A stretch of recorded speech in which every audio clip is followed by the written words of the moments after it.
Shalom encore une fois de plus, mes bien-aimés. Bonjour encore, femmes fortes et hommes forts. Je vous salue tous au nom du Seigneur Jésus-Christ de Nazareth. Aujourd'hui, mes bien-aimés, nous avons une nouvelle vidéo. On va parler de la force tranquille de Ruth. Qui était Ruth, mes bien-aimés? Ruth était une jeune fille qui vivait à Moab. Et Ruth était mariée avec le fils de Naomi. Naomi revenait de Bethléem. Elle est partie à Moab avec son mari et ses enfants. Il y avait la famine dans leur pays. Ils ont fui la famine. Ils sont partis là-bas pour avoir une bonne vie. Et arrivé à Moab, quelque temps après, Naomi a perdu son mari. Naomi a perdu ses deux enfants. Et les deux enfants étaient mariés. Ils avaient des femmes de Moab. Ruth a vu que j'étais venue ici, j'étais accomplie. J'avais mes enfants, j'avais mon mari. Et je viens de tout perdre. Qu'est-ce que je fais encore ici? Je dois repartir chez moi. Et Ruth est repartie chez elle, mes bien-aimés. Et quand Ruth repartait, ces deux belles filles s'est attachée à elle pour partir avec elle à Bethléem. Et Ruth leur a dit que vous ne pouvez pas repartir avec moi parce que je n'ai plus l'âge de donner encore des enfants, que vous, à vos âges, vous allez attendre pour qu'ils puissent vous hériter, pour que les enfants que je vais mettre au monde puissent encore vous marier. S'il vous plaît, restez dans votre pays. Vous avez encore la force, vous êtes jeune, vous allez tout avoir ici. Les enfants là, ils ont dit oh non. Ruth s'est dit ok, quand le temps est venu, commença à se déplacer. Les deux jeunes filles sont parties avec elle.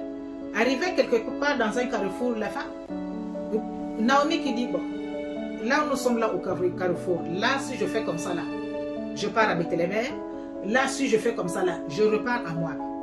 Là où on est là, s'il vous plaît, repartez chez vous. Les jeunes filles ont dit non, non, on ne va pas partir avec toi. L'autre a dit, ah, maman, c'est sûr que j'ai réfléchi, je préfère repartir chez ma famille et dans ma vie. Là, je suis mieux. Ruth dit que moi, je ne repars pas là-bas. Là où tu vas mettre ton pied, c'est là où je vais mettre mon pied. Là où tu vas dormir, maman, c'est là où je vais dormir. Ton Seigneur sera mon Seigneur, ton Dieu sera mon Dieu. Ruth s'est dit, ok. Naomi s'est dit, ok, mais donc on y va. Ils sont arrivés à Bethléem, mes bien-aimés. Naomi n'avait plus quelque chose dans sa vie. Elle n'avait plus d'enfants. Elle avait tout perdu. Elle est revenue mais vide, juste avec sa belle-fille. C'est tout ce qu'elle avait comme richesse, comme quelque chose de précieux. Et ils sont restés quelque temps après, comme toute autre jeune fille qui aime chercher. Et le jour-là, Ruth s'est réveillée, elle s'est dit, maman, moi je vais aussi aller au champ, aller au moins chercher quelque chose comme toutes les jeunes filles font. Quand on va faire ceci, et moi je vais être là à ramasser derrière les trucs. Et vraiment, je ne peux pas continuer à rester comme ça. La maman qui dit, ok, là il y a des champs là-bas, elle commence à les monter là où il y a les champs. Ruth part, elle tombe dans le champ de Boaz. Elle commence à faire ramasser des trucs. Elle vient à la maison le soir, elle fait les comptes rendus à sa mère. Sa belle-mère qui était devenue sa mère. Maman, regarde ce que j'ai eu, regarde ce que j'ai fait, regarde ceci.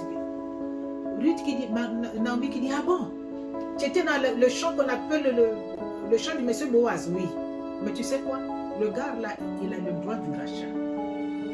En fait, le gars là peut nous prendre nous. Et il peut te prendre.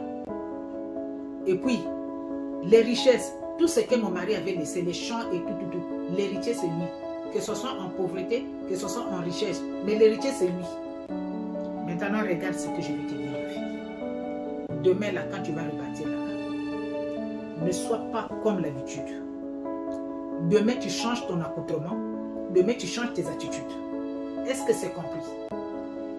Naomi a parlé à sa belle-fille qui était sa fille. Naomi a préparé sa belle-fille qui était sa fille. Le lendemain matin, Ruth se lave très bien. Elle s'habille très bien. Elle se parfume, mes bien-aimés. Ruth arrive au champ. Elle dit que je vais exécuter ce que ma mère m'a dit pour changer ma situation, pour changer mon histoire. Par rapport à tout ce que j'ai comme problème, par rapport à tout ce que j'ai comme... je n'ai pas de solution. Comme il m'a dit que le gars là a le prix du rachat, aujourd'hui c'est aujourd'hui. Je ne vais pas sortir de ce champ-là tel que je t'ai vu. Ruth part là-bas, mes bien-aimés. Quand Ruth part toute la journée là, Ruth n'avait pas les mêmes attitudes que toutes les jeunes filles et toutes les femmes avaient dans le champ. Ruth avait quelque chose dans la tête qu'elle devrait faire obligatoirement, ça devrait marcher. Pour changer sa situation, pour changer sa vie. Ruth est partie, mes bien-aimés. L'objectif était que là où Boaz va dormir, quand Boaz va gratter ses yeux là, va ouvrir comme ça là, Ruth est là à côté. Et quand ils sont partis, Ruth était là dans le champ, elle surveillait Boaz de près, tel que sa mère l'avait donné les instructions. Elle arrive là-bas, elle ramasse, elle commence à ramasser, mais pas comme tous les jours, hein. Elle commence à ramasser, elle finit. Le soir, Boaz a mangé, Boaz a bu, mes bien-aimés, telles que les instructions que Naomi l'avait données. Dans la force tranquille et dans le silence, Ruth est partie s'éclipser à côté des pieds de Boaz. Elle a passé la nuit là-bas. Mes bien-aimés, quand Boaz s'est réveillé la nuit, Boaz a vu comme ça, il y avait une femme à côté. Mais qui es-tu? Elle dit que c'est moi Ruth. C'est moi la belle fille de Naomi. C'est moi qui étais venue avec Naomi. Donc je suis venue ici. En tout cas, tel que ma belle-mère m'a expliqué, vous avez le droit du rachat. Vous pouvez pour vous-même me prendre. En fait, c'est ce que ça voulait dire. Vous avez le droit du rachat, vous pouvez me prendre. Boaz qui dit, ah bon? Toi, tu n'as pas vu les jeunes. Tu n'as pas vu les gens qui sont plus riches que moi. Tu m'as vu un jeune fatigué, un vieux fatigué comme ça. C'est là où tu veux dormir à côté de mes pieds. Et Boaz a commencé à lancer des éloges, mon bien-aimé, à Ruth. Il commence à dire, ah oui, c'est vrai. On m'a dit que tu es une bonne femme. On m'a dit que tu as traité très bien ta belle-mère. On m'a dit ceci, j'ai écouté ceci. Oh, vraiment, vous êtes bonne. Oh, vraiment, vous êtes sage. Oh, vraiment. Boaz a commencé à lancer des éloges à Ruth. Naomi l'avait dit, quand tu vas partir, tu ne te mets pas debout. Tu ne sois pas pressé. Jusqu'à tu vas attendre ce que Boaz va te dire. Mais bien aimé, c'est ce que Ruth a fait. Le matin, en partant, qu'est-ce qui s'est passé? Après avoir lancé des éloges à Ruth, Boaz a dit à Ruth, donne-moi ton manteau, je vais te donner les cadeaux. Mon frère, ma soeur, Ruth a donné son manteau et Boaz a donné les cadeaux à Ruth. Ruth repart à la maison. Dès qu'elle arrive à la maison, c'est sa belle-mère Naomi. Hey, ça c'est qui? Dès qu'elle a ouvert la porte là, ça c'est qui? C'est Ruth? Oh oui maman, c'est moi. Et Ruth a commencé à donner, à dire tout ce qu'elle a vécu depuis hier soir jusqu'à ce matin à sa belle-mère. Sa maman lui dit, tu sais quoi? Ce que cet homme-là a commencé à faire là, et il ne sera jamais tranquille jusqu'à elle va finir ce qu'il a commencé de faire.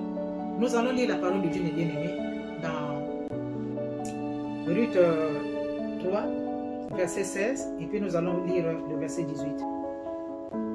Ruth revient auprès de sa belle-mère, et Naomi dit, est-ce toi ma fille? Ruth lui raconta tout ce que cet homme avait fait pour elle. Verset 18, et Naomi dit, sois tranquille ma fille, jusqu'à ce que tu saches comment finira la chose, car cet homme ne donnera point du repos qu'il n'a pas terminé ce qu'il a commencé. Donc, mes bien-aimés, vous avez écouté la parole de Dieu. Naomi avait dit à Ruth que non, tant que la personne là ne va pas finir ce qu'il a commencé, il n'aura jamais de repos. Et je voulais dire à une personne, ne soyez jamais pressés, mes bien-aimés, de quitter, ne soyez jamais pressés de fuir, ne soyez jamais pressés d'abandonner. Il y a des choses, il y a des situations que Dieu permet dans nos vies pour nous façonner à sa mesure à lui. Pour nous tailler, mes bien-aimés, à sa mesure, à la manière ou à la façon que lui, Dieu, il veut. Il y a des choses comme ça. Ruth à Moab. Dieu crée des situations à Moab. Le mari de Ruth meurt. Ruth ne veut pas rester à Moab. Ruth colle sa belle-mère jusqu'à Bethléem. C'est à Bethléem, mes bien-aimés, que Dieu va changer l'histoire de Ruth. Ruth, en fait, elle a refusé de rester dans son pays parce que Ruth était humiliée. Ruth avait honte. On avait parlé d'elle. Vous êtes partis choisir les étrangers, non? Chez vous, ici, c'est comme s'il n'y avait pas des hommes. Tu as vu? Au lieu d'avoir aussi même les enfants dans le mariage en question, tu n'as même pas eu des enfants. Pas d'enfants. Le mari en question, si c'est un étranger, il est mort. Regarde. Qu'est-ce que tu as eu? La honte dans la famille, mes bien-aimés, de Ruth. La honte dans son milieu, dans son pays, a fait fuir Ruth le pays. Ruth est arrivée à Bethléem.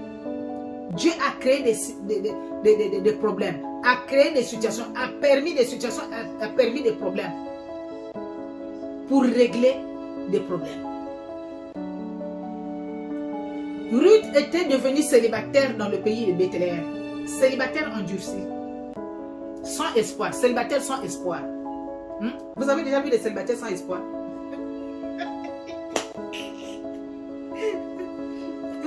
Des célibataires sans espoir, mes bien-aimés. Ruth était devenue. Mais Dieu a dit, le jour-là, que c'est le jour-là, que ma situation n'a pas changé. Ruth a écouté la parole, que toi et moi, on écoute tous les jours. Ruth a dit la parole, que sa belle-mère l'a donnée. Elle l'a écoutée, elle a exécuté à la parole. Les solutions dans la vie de Ruth a changé. Les problèmes dans la vie de Ruth, mes bien-aimés, a changé. Là où Ruth était humiliée, mes bien-aimés, Ruth était maintenant élevée. Le matin, la Bible nous dit que le matin, Boaz a commencé à lancer, de faire des éloges, mes bien-aimés, à Ruth. En fin de temps, elle a donné des cadeaux. Et Boaz n'était plus tranquille. Ruth est rentrée tranquillement. Elle a fait ce que sa mère l'a dit. Elle a respecté la parole qu'elle avait lue. Elle a respecté la parole qu'elle avait écoutée. Toi qui lis la Bible, toi qui écoutes les messages tous les jours à l'église. Ce que tu écoutes, ce que tu entends, est-ce que tu le respectes?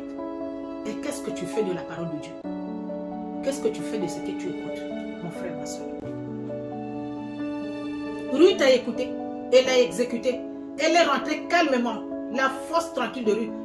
Elle est rentrée calmement dans sa maison, elle est restée tranquille. Sa belle-mère l'a dit que non, ce qu'il vient de commencer là, il ne sera jamais en paix tant qu'il ne va pas finir. Donc le ballon était maintenant dans le camp de Boaz. Boaz commençait maintenant à se tourmenter là, mais qu'est-ce que je vais donner à cette fille? Qu'est-ce que je vais donner à cette jeune fille? Mais qu'est-ce que je vais faire? Mais comment je... Mais qu'est-ce... Mais bien aimé. En fin de compte, Boaz est parti voir l'un de ses cousins, l'un de ses frères. Il dit, ben, tu vois, notre belle-sœur, la Ruth, Naomi est revenue là. Tu sais que tu as le prix de rachat, c'est nous. Après toi, c'est moi. Donc, il faut prendre les biens. Je ne sais pas comment ça se passait dans le temps. Donc, c'est toi d'abord. Le gars qui dit, ok, il n'y a pas de problème. Devant les gens, hein, il n'y a pas de problème. Donc, c'est moi qui ai le prix du rachat. Donc, c'est moi qui va prendre ça. Et tout. Et Boaz ne s'arrête pas par là. Boaz dit que tu prends Naomi. Tu prends tout ce que le frère a laissé. Tu prends aussi la jeune fille qui revient de moi. Là. Le gars qui dit, non, là. Ne commence pas. Ne me dis pas que je prends la jeune fille. Je suis déjà vieux, je n'ai plus de force. Je ne prends pas la jeune fille. Maintenant, si tu veux ça, regarde. Prends ma place là. Moi, je prends ta place. Moi, maintenant, les jours qui vont venir là, s'il y a quelque chose d'autre, je vais prendre la place là. Mais aujourd'hui là, prends Naomi, prends la jeune fille et prends tout. Boaz qui dit, au fond, c'est ce que je voulais en fait. Et ils sont restés mes bien-aimés. Boaz a déclaré maintenant, a pris maintenant à la place le prix du rachat. Boaz a pris où son cousin avait laissé. Donc, Boaz, dans leur coutume, il a pris Ruth comme sa femme, le bien-aimé. Je voulais dire quelque chose à une personne. Ne soyez pas pressés de fuir, mes bien-aimés. Ne soyez pas pressés d'abandonner. Ne soyez pas pressés de quitter. Donnez le temps à Dieu. Et tant que chrétien, donnez le temps à Dieu, mon frère, ma soeur. Devant chaque situation, devant chaque problème, donne le temps à Dieu. Ne soyez pas pressés. Quand tu lis la Bible, prends quelques minutes de tranquillité. Écoute ce qui va se passer dans ton cerveau. Écoute ce qui va se passer dans ton esprit. Peut-être qu'en ce moment-là, après avoir lu la Bible, Dieu va te parler. Ne sois pas pressé de t'élever. de faire les divers. Mais prends un moment de tranquillité. Ce que Ruth avait fait. Un temps de tranquillité, mes bien-aimés. Pour que Dieu puisse faire ce qu'il a fait à travers la méditation. Quand tu pries aussi, c'est la même chose. Prends aussi la tranquillité d'être un peu tranquille. Mon frère, ma soeur, écoute la voix du Seigneur. Écoute la voix de Dieu. Tu as fini de prier. À travers cette petite prière-là, qu'est-ce que Dieu veut te dire? Qu'est-ce que Dieu a dit? Prends le temps, mon frère. Prends le temps, ma soeur. Moi, j'avais toujours des situations comme ça, là, quand je partais à la prière. À tout moment, je m'asseyais toujours à côté d'une maman, que je respecte beaucoup, je l'aime beaucoup aussi. Et je regardais la montre. Je n'avais rien à faire à la maison, mais je regardais seulement la montre. Je regardais la montre. Je regardais la montre. Après, il me pose la question. Mais pourquoi tu es en train de regarder la montre? On est en pleine prière. Et puis, je commence à tâtonner. Il dit non. Quand tu quittes déjà ta maison, tu pars à l'église. Tu quittes ta maison, tu pars à la prière. C'est qu'il y a des situations, c'est qu'il y a des problèmes que toi-même tu ne peux pas résoudre, que tu n'arrives pas à avoir des solutions. C'est pourquoi, comme dans tes oreilles, tu as écouté que la prière peut te donner des solutions, la prière peut te délivrer, bien peut régler les problèmes que tu as. C'est pourquoi tu es ici. Mais donne le temps à la prière. Donne le temps à la prière, ne sois pas pressé. J'ai dit au fond de moi, il a raison, vraiment il a raison. Et dès lors, mes bien-aimés, je ne vois plus les montres. Quand je pars à la prière, je n'ai plus le temps de regarder l'heure. Pourquoi je vais regarder? La Bible nous dit chaque chose en son temps. Quand tu pries, prends le temps d'écouter le Seigneur. Après avoir prié, après avoir médité, reste tranquille. Comme Ruth était tranquille à sa place. Ruth était là, tranquille et dans le silence. Naomi l'a dit que tu as écouté la parole, tu as écouté ce que je t'ai dit. Tu parles là-bas, tu ne te mets pas debout, tu ne te lèves pas. Tant que la personne ne va pas parler. Tant qu'elle ne va pas te dire, il ne va pas te dire ce que tu vas faire. C'est ce que Ruth a fait, mes bien-aimés. C'est ce qui a apporté la solution dans la vie de Ruth. Ne soyez pas comme les gens là au chemin de Maïs ou des Maïs là, qui sont partis. On leur a dit, attendons. Jésus leur a dit que je vais partir chez le Père. Je vais vous envoyer le Saint-Esprit. Le Saint-Esprit qui va vous guider en esprit en vérité. Le Saint-Esprit qui va vous parler. Le Saint-Esprit qui va vous consoler. Donc attendez à Jérusalem le Saint-Esprit. Dès qu'on a crucifié Jésus-Christ de Nazareth, on a mis dans la tombe la nuit là. Le système mékomikaka, moana benana. L'autre est parti voir l'autre. Si c'était les téléphones aujourd'hui là, c'est tout Jérusalem là qui devrait sortir pour courir. Surtout toutes les disciples là, tout le monde là devrait quitter et sortir pour fuir. Mais il n'y avait pas de téléphone malheureusement. Et les voisins là, les deux là qui avaient fui là, au chemin de Maïs là, l'autre est parti voir l'autre, a dit, mais toi comment tu vois la situation là? Moi je ne vois pas ça clair. Moi je fais partie des disciples. La manière où on a enterré le gars là, si on reste ici là, on ne sait pas ce qu'on va devenir demain. Qu'est-ce qu'on fait? L'autre qui dit, ah, moi aussi je suis en train de réfléchir, mais vraiment, je ne vois pas qu'est-ce que je vais faire. L'autre qui dit, regarde, moi j'ai déjà mon sac là à la main. Là où je te parle, là, je parle de ma ville natale là-bas. Moi je ne reste pas ici. L'autre qui dit, attends-moi non. Moi aussi je vais partir. Il part, il rentre à la maison, il prend son sac.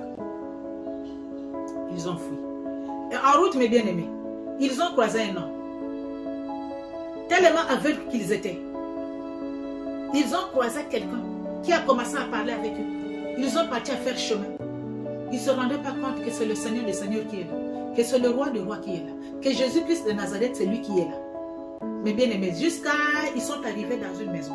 Ils ont commencé à manger. C'est sûr, hein, parmi eux, ils ont commencé à parler. Et le Seigneur a commencé à partager le pain entre eux. C'est sûr que Jésus-Christ de Nazareth avait quelque manière, mais quelque chose qu'il faisait qui avait attiré l'attention de l'un d'eux. Qui a vu que non. Quand le Seigneur partageait le pain, il faisait peut-être des doigts comme ça. Il faisait peut-être, je ne sais pas comment. Et ça, c'est le doigt du Seigneur. Dès que la personne a dit, oh, c'est Dieu, Jésus-Christ de Nazareth a disparu. Hey, la connaissance est revenue en nous. L'autre a dit, ah, il avait dit qu'on ne quitte pas Jérusalem, qu'on attend qu'il parte chez le Père. Il va envoyer le Saint-Esprit qui va la remplacer. Le Saint-Esprit qui va nous guider, le Saint-Esprit qui va nous protéger, le Saint-Esprit qui va nous instruire. Mais toi et moi, on a quitté la ville avant même l'aube. Qu'est-ce qu'on fait? L'autre qui dit que avant que tu finisses même de parler, là, regarde, je prends déjà mon sac, je suis parti. L'autre qui dit que attends, moi aussi, je prends mon sac, on va partir. Mais bien aimé, de la même manière qu'ils étaient revenus à la maison, ils sont repartis. Ils avaient fui à temps. Ils n'avaient pas attendu.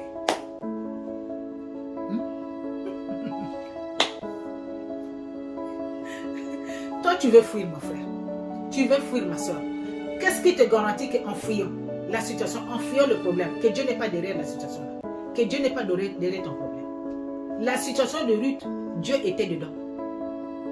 Dieu a créé des problèmes à Moab là-bas pour amener Ruth pour devenir la femme de Boaz, pour faire naître le père de David, pour qu'on puisse parler de David aujourd'hui et des descendants de David aujourd'hui. David, le grand roi, est sorti du ventre de Ruth. Toi, tu veux fuir, mon frère. Tu veux fuir la situation, ma soeur. Qu'est-ce qui te garantit que là où tu vas partir là-bas, c'est là où tu auras la solution? Qu'est-ce qui te garantit que là où tu vas partir là-bas, c'est là où la réponse à ce problème-là? Qu'est-ce qui te dit que Dieu n'est pas derrière la situation-là et Dieu n'est pas derrière ton problème? Qu'est-ce qui te dit ça? C'est à toi que Dieu a donné le pouvoir, c'est à toi que Dieu a donné la puissance de couper les chaînes, de détruire les lois de la malédiction, les lois des déclarations, tous les mouvements sataniques là, que tu sens que tu as des problèmes avec ça. C'est avec toi que Dieu a signé l'alliance. Parce que c'est toi qui l'as connu plus que ta mère. Tu l'as connu plus que ton père. Tu l'as connu plus que tes arrière-parents. Tu as connu ce Dieu-là. Dieu dit que non, c'est avec toi qu'elle va couper toutes ces chaînes-là. Tous ces problèmes-là, c'est avec toi. C'est avec tes prières. Mais toi, tu veux quitter à temps. Tu veux abandonner à temps. Tu veux te lever à temps. Tu ne veux pas attendre que Boaz parle. Tu ne veux pas attendre que le Seigneur Jésus-Christ de Nazareth te parle. Tu veux partir à temps pour tirer la malédiction en lâche de génération en génération. Pour tirer la situation que tu es en train de refuser, tu es en train d'abandonner, que tu veux abandonner. Pour tirer ça de génération en génération, que tu es là, tu as vécu ça. Tes enfants vont vivre ça. Tes petits-enfants vont vivre ça. De génération en génération, toute ta destinée va vivre ça. Par contre, c'est à toi que Dieu a donné cette puissance-là, cette connaissance-là, d'en finir avec la situation. Mais toi, tu veux abandonner, tu veux quitter. Tu veux vite te lever, abandonner les pieds de Boaz. Mon frère, ma soeur. Think about it. Pense d'abord avant de quitter. Pense d'abord avant d'abandonner. Il y a des gens que j'ai croisés comme ça, les amis comme ça, là. On l'a promis le travail quelque part, elle veut déjà quitter le travail. Oh non, moi ici, là, le travail ici, là, c'est comme ça. Le travail ici, c'est comme ça. Les gens, les personnels ici, là, c'est comme ça. Mais qu'est-ce qui te garantit que là où tu vas partir là-bas, le travail là où tu vas partir là-bas, est plus mieux et sera plus mieux que ici, là où tu es? Qu'est-ce qui te garantit que là où tu vas partir là-bas, tu n'auras pas de problème, il n'y aura pas de solution qui va t'énerver ou bien qui va déplacer ton esprit? Qu'est-ce qui te garantit? Mon frère, ma soeur, ne sois pas pressé d'abord. Demande la volonté de Dieu. Sois à l'écoute du Saint-Esprit. Reste calme, reste tranquille. La Bible nous dit que c'est dans le calme et le silence qu'il te délivre. Qu'il délivre. Reste calme, mon frère. Reste calme, ma soeur. Dieu va tendre ta main à ta situation. Mais c'est dans le calme. Mais c'est dans le silence. Ruth était calme. Tranquillement, elle s'est glissée au pied de Boaz. Dans le silence, ça n'avait pas tiré l'attention de Boaz. Si ça avait tiré l'attention de Boaz depuis la nuit là, Boaz devait même appeler même ces gens-là. Qui venaient me voir, il y a une prostituée ici, je ne sais même pas qu'est-ce qu'elle fait ici. Amenez-la, amenez-la, amenez-la. Mais c'est dans le silence. C'est dans la tranquillité. Que Dieu sauve, que Dieu guérit, que Dieu protège, que Dieu élève, que Dieu change la situation. Mon frère, ma soeur. Soyons calmes. Soyez bénis, mes bien-aimés. Que Dieu change la situation d'une personne qui va écouter cette vidéo. Que Dieu change ta situation, mon frère et ma soeur. Que Dieu prenne soin de toi, tel que Dieu il avait pris le soin de Ruth. À travers l'écoute qu'elle avait écouté la parole, à travers sa belle-mère. Elle a respecté, elle a exécuté la parole. Ça a payé. La situation de Ruth avait changé. Du rien, Ruth est devenue une femme forte, une femme puissante dans un pays étranger. Soyez des Ruth, mes bien-aimés. Lisez la parole de Dieu. Écoutez la parole de Dieu. Trouvez le temps de rester calme quand on finit de prier, mais quand vous finissez de prier, mais quand vous finissez de méditer la parole de Dieu. Merci beaucoup. Encore une fois de plus, que Dieu vous bénisse. Abonnez-vous massivement à la chaîne Femme Forte TV News. Aimez et partagez la vidéo et que le Seigneur vous bénisse. Merci.